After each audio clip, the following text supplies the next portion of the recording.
We're trying this again. Kevin Staton is going to join us, and we're talking about racism as the Antichrist. And Kevin, Kevin Staton, Kevin Staton. I'm here. Can you All hear right, me? let's do it. Yeah, racism as the Antichrist. Again, I guess we're still relying upon other people's technology. So, but again, Zoom is kind of a blessing and hopefully not a curse all the time. Let's jump right in. This is kind of a additional episode for the Black uh, Liberation Theology segment. And you and I kind of came up with this a few, 2 or 3 months ago, and I'm really glad that you can be continually available to kind of share some insight, not only to kind of celebrate James Cone and Howard Thurman and Martin Luther King and others, but just in terms of how important theology has been to our culture and our history and our behavior. So the title of today is Racism as the Antichrist. I'm not going to give any explanation for that. You're going to have to break that down, but it's so important that words are important. People's belief systems are important. Certainly racism is something that we understand is unfortunately a part of our daily perceptual existence. So go for it. Racism as the Antichrist. What in heaven does that mean? Well, what I wanted to do was it came from an idea from a paper I was doing for a class, and we were dealing with the New Testament. And one of the things you notice is with something like, what they call eschatology, Mm-hmm. which is basically the branch of theology that deals with the end of the world, Armageddon and the apocalypse. And so there's a type of biblical literature that's considered apocalyptical, and Revelation is the one that many people know. Hmm. So you have people that are secular that don't even, really deal with the Bible, but they know a lot about the book of Revelations because of the way it's written is so unique. Mm-hmm. Because there's so much symbolism.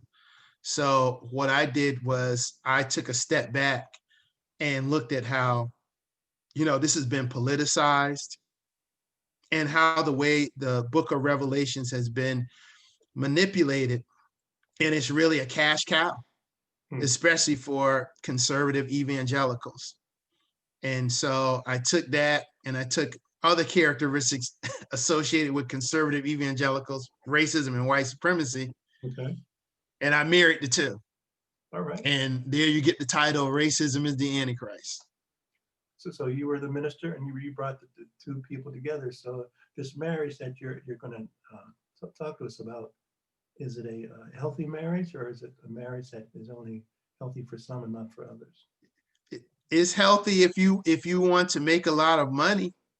Mm-hmm. It's very healthy. If you want to fear monger and exploit people's fear or lack of knowledge, it's extremely healthy on that end, or for one party. But if you want to learn the truth and be introspective and be analytical, is not healthy at all, because it has people focusing on this futuristic view, which I'm going to get into, Okay. as opposed to their life now, which is actually the antithetical to Black liberation theology, because James Cone is constantly admonishing people, especially people of color, is you need to deal with your circumstances right now. Mm-hmm. Well, I mean, elaborate, kind of unpack that a little more, because are you referencing just black people or white people? And when you say racism, some people suggest that even black people can be racist, but I don't want to go there right now in today's show. Um, but is a certain is it a certain segment of white people that are just using racism as the guise for their religious beliefs, or is it kind of just too complicated? Well, this concept of fire and brimstone is as old as Christianity itself. Mm-hmm. So if we look at this, before we even get to African Americans, you can go back 700 years to Dante's Inferno. Okay. And the which is considered classic literature. The Divine Comedy is part of many at least the first book, Inferno, is part of many high school curriculums Yes. because of the way it's written. And that's a 700-year-old book, and it's about the 7 circles of hell. You know, the afterlife. You can go back 500 years to, you know, for those of us that are Protestants, and those of us Catholics know it too, the Protestant Reformation, where you had, you know, probably the most famous was this guy named Johann Tetzel, and he would go around and they sold these things called indulgences, you know, which for Catholics is, you know, Protestants is purgatory, you know, and you could buy your way out. You could pay money towards it. And, you know, once again, he would go around, he would light a fire under his hand and show, you know, you're going to burn. And, you know, that's all, you know, Armageddon and the afterlife, you know, that whole concept. So this is before, you know, we're talking about, you know, African-American slavery in this country. Mhm. So it's a very old concept. But weave in the historical anecdotes that you've just shared and this myth or this apparition remaining in people's consciousness for some time with our racism today, and I get the sense that you're saying that some people's evangelicals perhaps are using revelations as a crux or a disguise. But correct me if I'm wrong. It's extremely popular, especially in the last few decades. And it's very interesting because what you can do is you can trace it through film and also the advent of science fiction and movies. So you and I know, and many other folks know, you know, if you have if you're seasoned as a person, you remember the 10 Commandments with Charlton Heston. That's Mhm. like 1956. Mm-hmm. And so initially it's not Revelation, it's Exodus. So there are all these films about, you know, the Exodus, the book of Exodus, 10 Commandments. Then there's a wave of films around the Gospels. So like 1965, the greatest story ever told. So around the life of Christ. And then as you come through a couple more years, now you get into this big business where you get Tim LaHaye, the Left Behind series. And that's 1995. And that turns into a film series. And now it's like Revelation, it becomes this thing. It's almost like Star Wars or something, where, you know, there's all these movies and, you know, and people are disappearing and it goes off into this thing, Tribulation Force. And I distinctly, and I'm sure there are others out there that remember, you know, people are eating this stuff up. Hmm. So now, and there's so many evangelical pastors that rode this wave. So, but I'm only going to deal with one because we'd be here, we run out of time. All right. So one ultra conservative Trump supporter, he's out of San Antonio, Texas, John Hagee. He has about a 22,000 member church, mega church.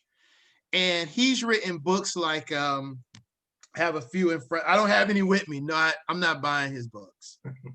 So he has books like Jerusalem Countdown. He's big time Zionist, big, you know, Israel. Attack on America. He wrote that in March 2001. So of course, when September 11th happens, months later, they're like, oh, see, you know, they connected to Revelation. Oh, see, it's the time of, you know, the revelation is coming, the rapture is coming. And also another one, this is a big one, from Daniel to Doomsday.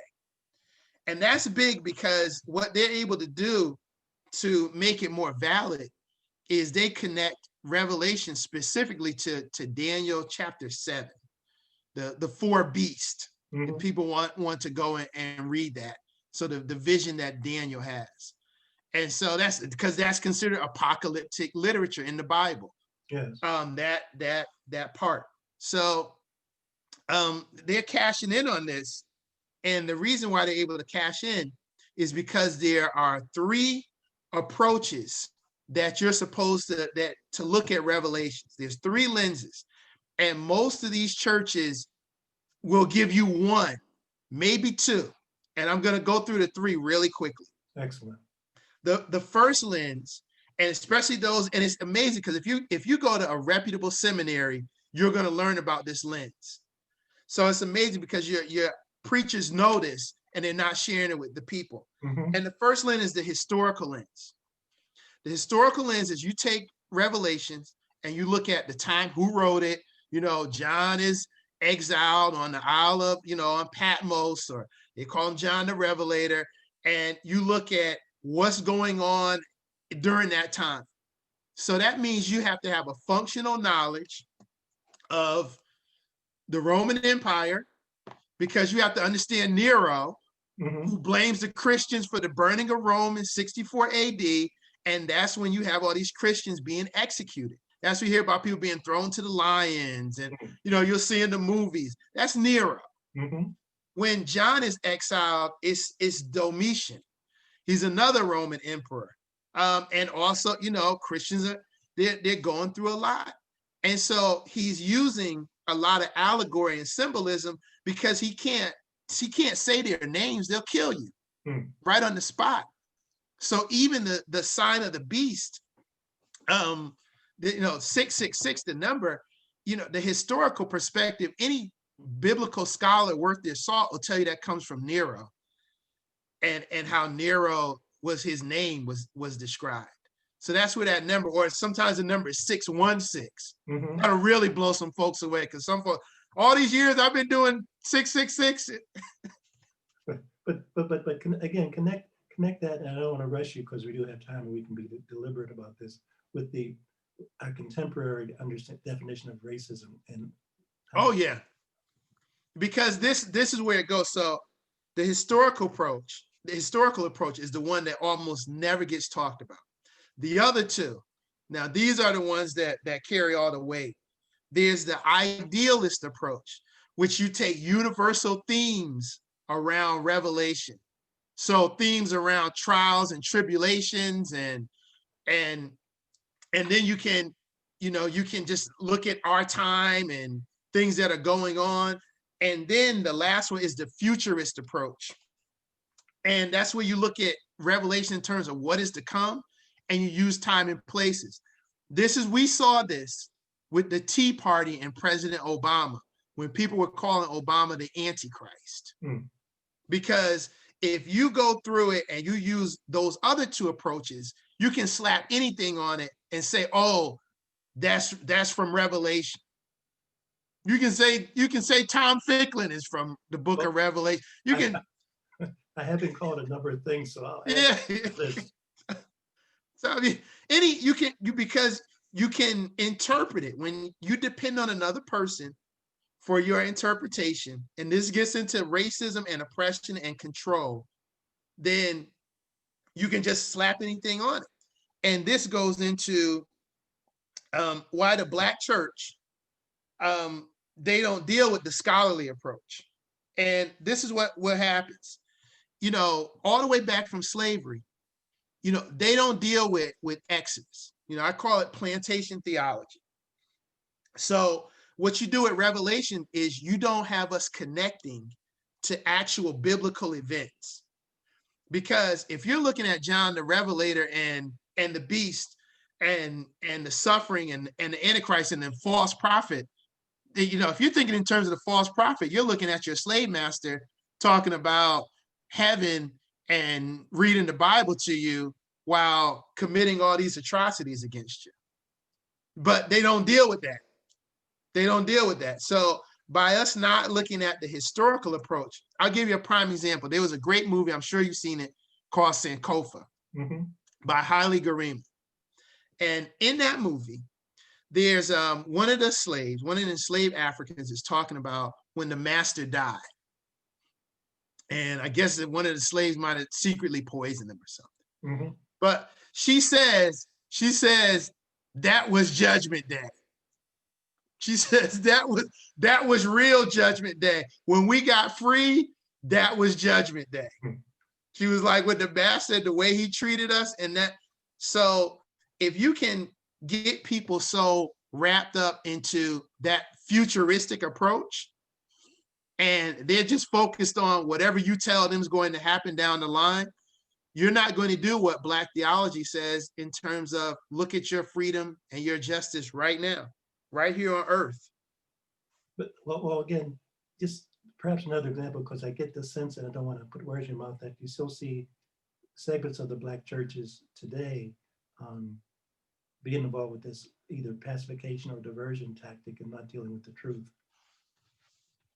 Yeah, well, you think about it. I mean, if we're going to talk about, the apocalypse, I tell people, you know what, the apocalypse came for Breonna Taylor while she was asleep. Mm-hmm. Botham Jean while he was eating a bowl of cereal in his house. Mm-hmm. Trayvon Martin while he's walking home with a bag of Skittles and an Arizona iced tea. That's when it came for them, right away. And you get into this whole thing with people where, this is what the slave master used to do. We love this hymn, by and by when the morning comes, right? I love that hymn, right? And we'll sing it, and all the saints will gather. Yeah, that's great. That's right. But you know what? The people who oppress us, they aren't waiting for by and by, Tom. So, well, again, you're suggesting that those, and the use of the reference to the song is really appropriate. That's it delays and defeats our ability to kind of make change, or is it just a saving grace, kind of the balm of Gilead kind of thing? What it tells us, and I have a great quote from Black theology, Dr. Cone. Hold on, make sure I got my right notes. Okay. Dr. Cone says, this is the second chapter. He talks about demonic forces render men incapable of distinguishing between the divine and the wicked motives of others. And what he's saying is that you get in this situation where you're allowing someone to take a book like Revelations and do what I call, it's this whole happy slave, just go out there and pick the cotton. When the rapture comes, you'll get yours. When the rapture comes, you'll get. And I sit there and I make the statement, are our oppressors, are they waiting for the rapture, Tom? Are they sitting around waiting for it to come? But they tell you to wait for it to come. I'll give you a prime example. On January 6th, yes, did they wait when they were scaling the walls and running into the Capitol? What was that waiting? Tom, nobody talks about this. If you look up January 5th, the night before they go in and storm the Capitol, they had a revival. Evangelical conservative preachers are up there saying God wants us to put Trump back in the White House. This is God's will that we're doing. They were all out there marching. There's a bunch of, were they waiting, Tom? Did they wait? Did they say, oh, we lost the election? Well, maybe after the rapture will come. After Judgment Day will fix it. That's what they tell you. That's what they tell you. All that free. We still be on the plantation, Tom. If that's what we believe, Harriet Tubman didn't believe that. Frederick Douglass didn't believe that. Dr. King didn't believe it. So what, in your opinion, is the motivation or the incentive for, as you say, some Black segments of the Black church to still be too futuristic in their doctrine rather than more activist in their current realities? It really keeps you. I'll give you another prime example. With the election of Raphael Warnock, Senator Warnock, yes, who's the pastor, still the pastor at Ebenezer Baptist Church in Atlanta. That blows up that whole theory of that by and by being apathetic, not doing anything, about the systemic oppression and institutionalized racism that we deal with. That it blows that whole thing up. But because you can't say, he went out and ran for office and is the swing vote. How important is he right now in terms of this country changing an ideology? That's right. He took that on himself. So for these preachers to sit up there and talk about wait for the rapture, you'll get your, it's like those churches where everybody's poor but the preacher. And everybody needs federal, everybody's suffering, but one person. And they're sitting up there telling you, it's don't worry about all that, weeping may endure for a night, but joy come in the morning. You'll get yours by and by. You'll get yours after the rapture. Are you waiting? Did you wait? Are you waiting? Let me interject while you're on a roll, and I appreciate that. Because when we chatted a little bit prior to going on air, you mentioned about either the symbolism or the connotation of the watch night services. Say a little bit about that. Okay. It's fascinating to me because I remember several. So I remember in 1999 watch night service is packed because everybody's terrified that Armageddon is going to come, when we usher in the new millennium. Mm-hmm. Or I remember 2012, they said what was it? Aztec or the Mayan calendar said the world was going to end. Yes. Packing out watch night service. So this tells you a lot right here. If your pastor is telling you the rapture is about to come at watch night service and everybody's all wound up, why are y'all taking an offering? What y'all gonna do with that money? Does heaven have a toll? Is there a toll time? It's like the New York subway. You get a special token. Let me go in with an H on it. It's a little token with an H on it. Oh, you get there. St. Peter's got a token. Well, see, where's token at, Kevin? Huh? It has H on it, but you have to flip it because it could be heaven or the other word that starts. Yeah. You can. Yeah. Maybe that one has an angel on one side, wings. Talk a little bit, if you would, about some of your fellow seminarians and people and folks that are studying theology, such as yourself. Do you see people trending in more of a belief system that you have, or do you see people still being strictly and staunch conservative? What's in terms of the contemporary folks that you think that are really sincerely interested in the impact of theology and beliefs on our lifestyle and our economics and actually our survival? What do you sense among your peers, so to speak? It's a mixed bag because, a wise person told me a long time ago that if you genuinely care about justice, social justice, and liberation for your people, don't expect to get rich. Because a lot of people that were committed, you have some people that do okay. But, Dr. King wasn't rolling in money. Malcolm X certainly wasn't. Harriet Tubman was living off her pension from the Civil War. So there's a difference between those of us who are committed to bringing this to the people versus folks who they want to brand themselves. They want to, basically they want to turn themselves into, a brand and profit. Uh-huh. And profit from it. So you have a mixed bag.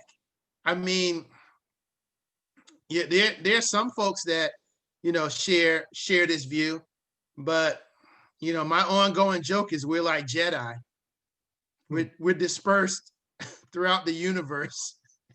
Well, I mean, I guess to drill down, are you saying like less than, there might be only 20, 30% of the folks that you're in contact with that are allied with your views, and then as high as 70 or 60% that are into the marketing vehicle for self-gratification?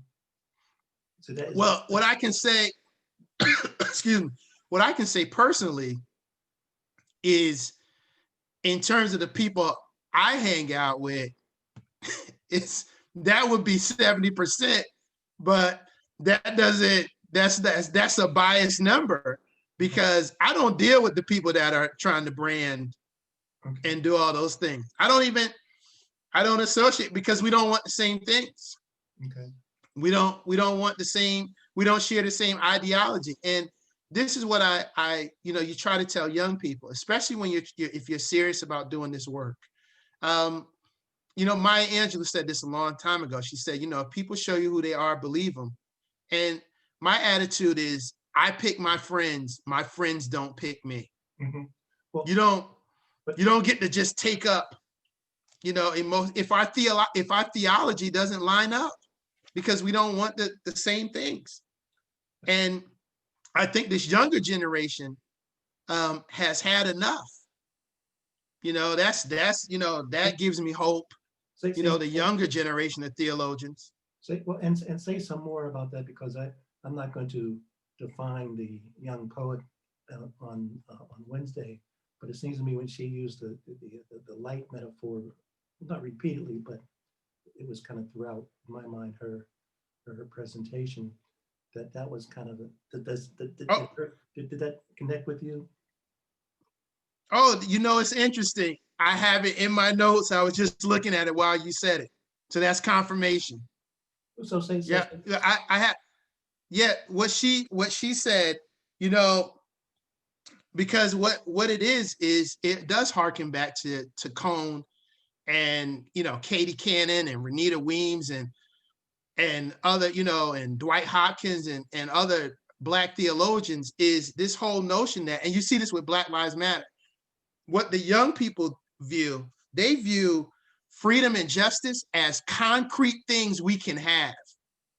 They're not trying to hear that abstract by and by, one day you might get your freedom and wait for the rapture to get your freedom. And they don't want to hear that. And that's why so many churches, so many young people, if you look at the Pew Institute, their research, that's the largest group that's left the church. mm-hmm. So what she said was, she was like, you need to be brave enough to see it and brave enough to be it. Hmm. That's what she said. That was how she ended her poem, Amanda Gorman. I mean it, and that says it. Young people have had enough of that by and by, just wait, put in that row of cotton, pick that tobacco. One day you'll get your freedom. And the young people are like, no, I want it right now. And that harkens back to, think about the civil rights movement. That was the main thing. They would say freedom now. Mm-hmm. They would say freedom now, and that they weren't trying to hear that. So, I'm very hopeful, for the younger generation and how they view, they've had enough, because, and it's unfortunate because, once again, you would hope that the church would take a level of responsibility in terms of reaching these young people. Reaching young people isn't just you get up there and do some kind of gospel rap, Mm-hmm. or, you do some sort of other interpretation. And I said, no, it's taking the issues that they're facing right now. This is their world. Yes. My daughter's a teenager, and I said, you've gone from, you have things that you started out with, things that I never imagined. Mm-hmm. A Black president that served 2 terms. I told her you had a Black Disney princess. I said, you have all these things, and now you just got these last 4 years, and you're watching this on television. Like the up and down, and the pandemic. Mm-hmm. I said, you all have dealt with a lot. And I think with everything that's going on, like I said, people aren't trying to hear that, You know, that one day, you know, you just wait, and you know, the time of tribulation. You know, I jokingly told people, I said, if Obama's the, you know, the Antichrist, and you know, we've started it, and you're claiming we started the tribulation period, that means the rapture happened. That means you missed it. You stuck here with the rest of us. As we kind of wind down, but elaborate on that point that you just made, and this might be the next discussion, where the lambasting, the denigration, the negative characterization of Obama and his wife as well, in this religious sense. Say some more about that. Tom, what young people are tired of, especially, you know, if we're talking about Black liberation theology, is on all churches of all ethnicities and backgrounds, you know, African American, Caucasian, you know, Latino, all churches. It's the silence. The silence on issues. When these issues come up, you can't let those evangelicals make it seem, and I talked about this last time, you can't make it seem like it's ordained. You know, when this country neglected Puerto Rico after the hurricane, and you had situations where people, and this is where I talk about that whole, you know, concrete approach, you know, because we saw this with Katrina too. You know, when you have all these seniors dying because you can't get medicine, you know, insulin has to be refrigerated. So if you lose power for a long amount of time and you're diabetic, you can't get your insulin. Well, that's it. So people are seeing this, and the silence of the church in general, and especially when it comes to something like the way they treated President Obama. I said, you know, Trump really exposed all these evangelicals in their true beliefs. I mean, all these people, remember all these people talked about how Trump came from God and God put him in office? Right. I don't remember anybody saying that when Obama got elected. Where are all the people talking about God put him president? Did anybody say that for Obama? I didn't hear it. Look, and this is deep, Tom. Where were all those African-American preachers? Were they out there saying that? Were they out there saying it was God's will? Okay. As we kind of conclude, and by the way, do you see President Obama's, and I still call him, because he still is so clearly in my mind, his interview on the Breakfast Club, it's gotten a lot of circulation over the last few days. But are you saying in some way people at that point considered Obama to be the devil? They came right out and said it. He could tell you. He could tell. I'll have to find it, but there's he's talking about how we can have differences but be civil. And he's talking about, and he says, well, you know, there's some things that you're just like, that are really over the top. And I heard it. He said, you know, like calling me the Antichrist. He said it. He said, he knows. Calling him Hitler. Okay. And this is why Dr. Cone and Black theology is so important, because what he's saying is that I'm not going to look to you if your theology is saturated with white supremacy and racism. I'm not going to look to you, you know, as an authority on how to deal with issues. And I just have to show you this one book. As we wind down, absolutely. Yeah, this book is by Mark Powell. I use this in, this is my New Testament class. I think I have to use it for the next class I do. The last class was just on the Gospels. The next class is on the epistles. This is by far, this will change your life.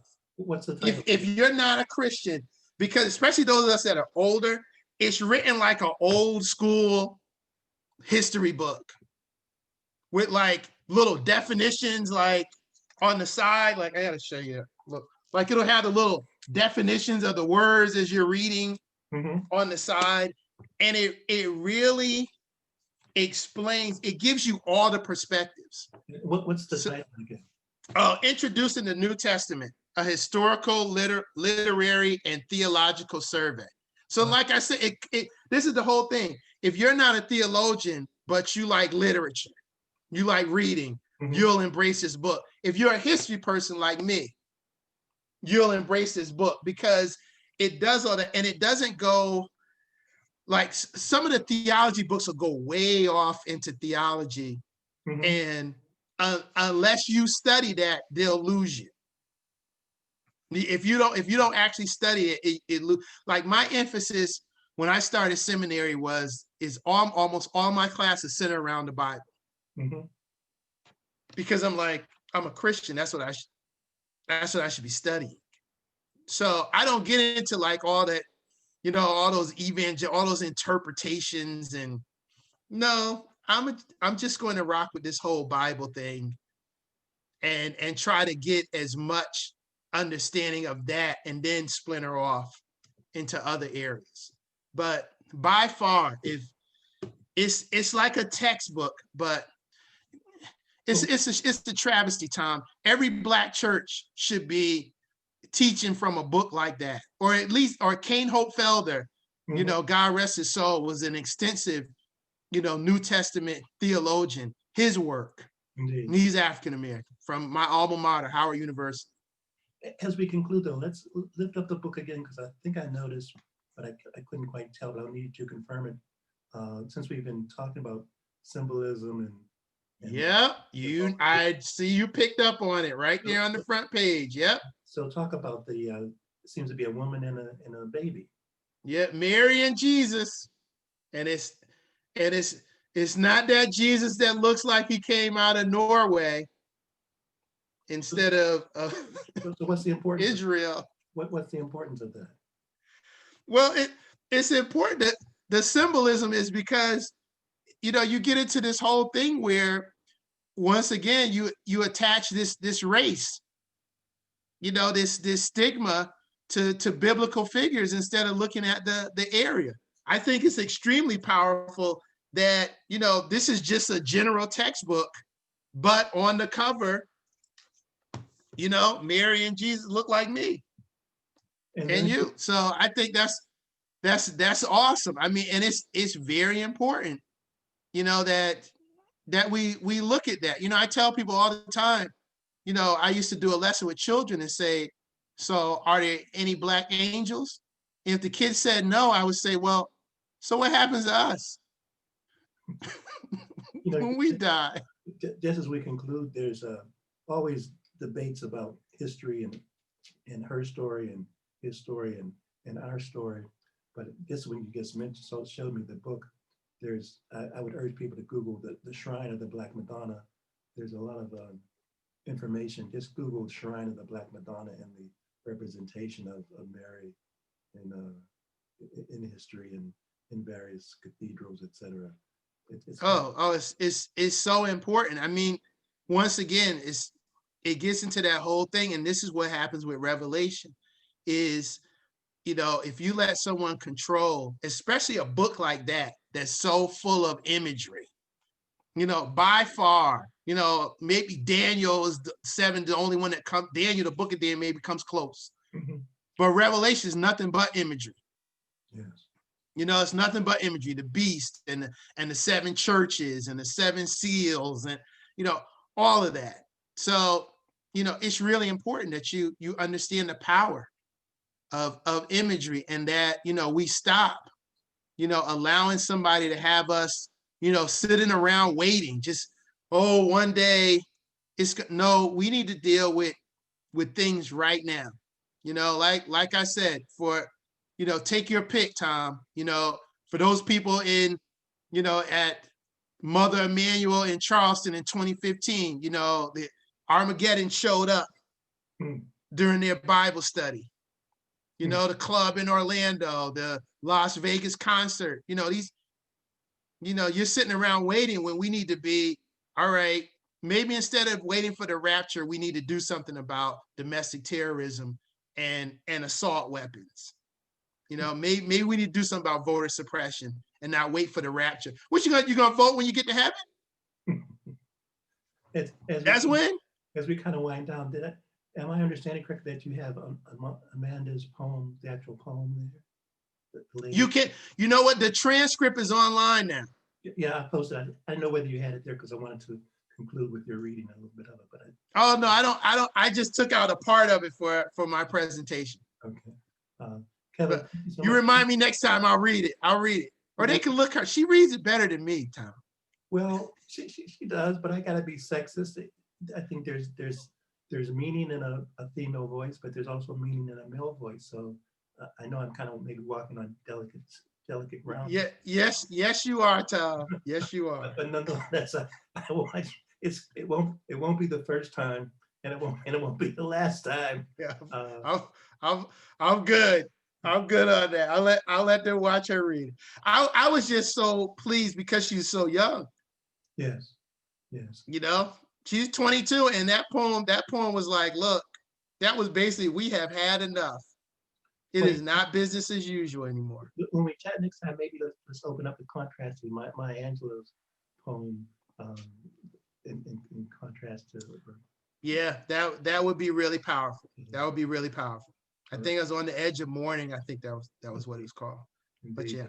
yeah. And even the edge of morning kind of gives you that futuristic impulse versus seizing the moment.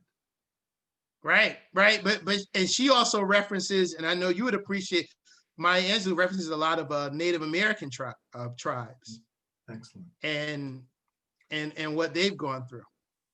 Kevin, thank you so much. And again, we'll do this again, and I apologize everybody if they came in earlier with the Zoom interference, but we made it happen. We'll be posting this and sharing it. And Kevin, again, I just, is your daughter back with you? Is she still visiting? Oh yeah. We always together. We're a team. Okay, okay, good. We're a team. She's still a daddy's girl. Ab- She just doesn't know it now. When they become, as you know, when they become teenagers, they don't know it. They don't know it anymore. Hope everybody tells me she'll come back around. All right. You know, Well, this is that stage where there's, oh gosh, everything with you is just, oh. love springs eternal in so many mysterious ways. Kevin, thank you so Yeah. much, man. We'll do this again, and again, I appreciate your making yourself available. No problem, Tom. Anytime. Stay healthy and stay safe. All right, you too. God bless. Take care. All right, bye-bye.